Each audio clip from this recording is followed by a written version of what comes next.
A ver, pensemos en dos cosas. La batería de un celular y un clavo todo oxidado. Uno parece ser pura energía, el otro, bueno, es pura decadencia. Pero ¿y si les dijera que hay un flujo de poder oculto que los conecta?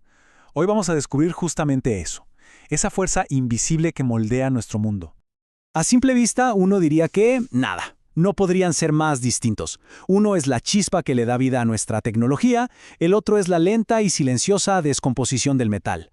Pero la respuesta a esta pregunta, créanme, nos revela una de las fuerzas más fundamentales de la química. Así es, todo se resume a eso, a pequeñísimas partículas cargadas que se están moviendo de un lugar a otro. Este flujo es el verdadero corazón de la electroquímica, y hoy vamos a desentrañar cómo es que funciona. Ok, para entender de verdad ese flujo, primero tenemos que aprender los pasos básicos. Pensemos en esto como una especie de coreografía, la coreografía de lo que los químicos llaman la danza de los electrones. Miren, es una danza de a dos, muy simple. Una sustancia pierde un electrón, y a ese paso lo llamamos oxidación. Pero claro, ese electrón no se puede quedar flotando en el aire, tiene que irse a algún lado. Entonces, otra sustancia lo gana, y a eso lo llamamos reducción. Son inseparables como un tango. Si uno da un paso, el otro tiene que responder. Siempre ocurren juntos. A los científicos les encanta juntar palabras. Así que, para simplificar, combinaron los nombres y crearon un solo término, una reacción redox. Reducción y oxidación. Y este simple acto de dar y recibir electrones es el motor que va a impulsar todo lo que vamos a ver a continuación. Ahora, aquí es donde la cosa se pone súper interesante. ¿Qué pasa cuando aprendemos a controlar este flujo de electrones? Bueno, pues, obtenemos energía. Una batería en esencia no es más que una reacción redox metida en una cajita, pero es una reacción muy especial, una que sucede de forma espontánea, o sea, que quiere ocurrir por sí sola, de forma natural. Pensemos en el agua que siempre quiere fluir cuesta abajo. Bueno, las baterías simplemente le construyen un caminito a ese flujo de electrones y aprovechan su energía a medida que van pasando. Este es un ejemplo súper clásico para entenderlo. A la izquierda tenemos el ánodo. Este es el material que, digamos, está desesperado por deshacerse de sus electrones. Se oxida. Esos electrones entonces viajan por un circuito, un cable por ejemplo, hasta llegar al cátodo, a la derecha, que está igual de desesperado pero por aceptarlos. Y ese flujo forzado a través del cable, bueno, eso es exactamente lo que hace que funcione el control remoto.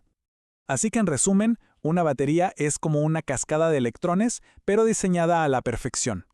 La diferencia química entre los dos lados crea una especie de pendiente. Los electrones caen por esa pendiente y en el camino mueven una rueda hidráulica imaginaria, que es la que genera la energía que usamos todos los días.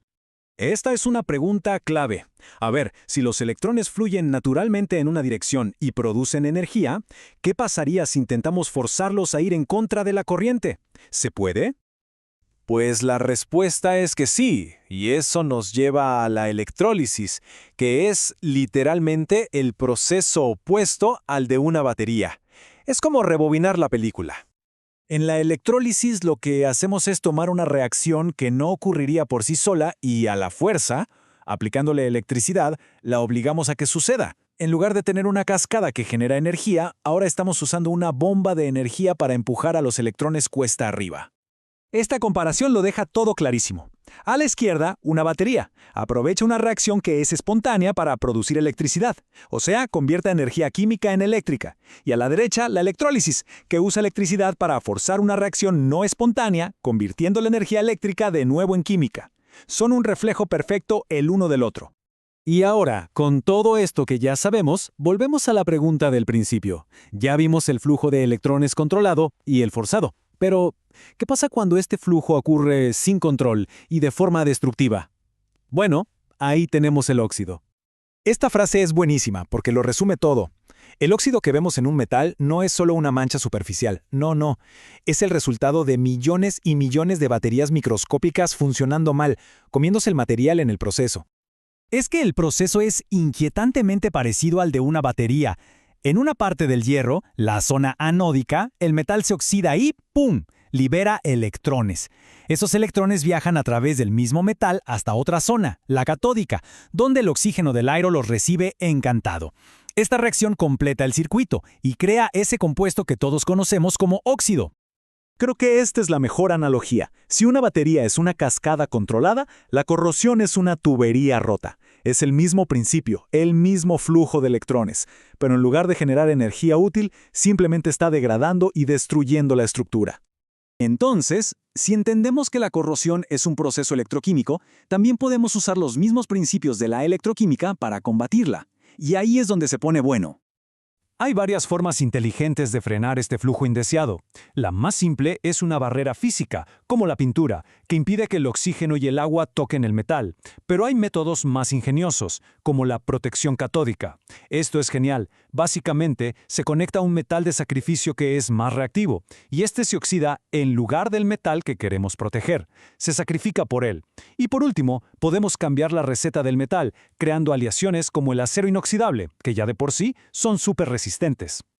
Al final, todo esto es fundamental. Desde diseñar baterías más eficientes hasta construir puentes y barcos que duren siglos, entender y controlar este flujo oculto de electrones es una de las bases de gran parte de nuestra tecnología e infraestructura.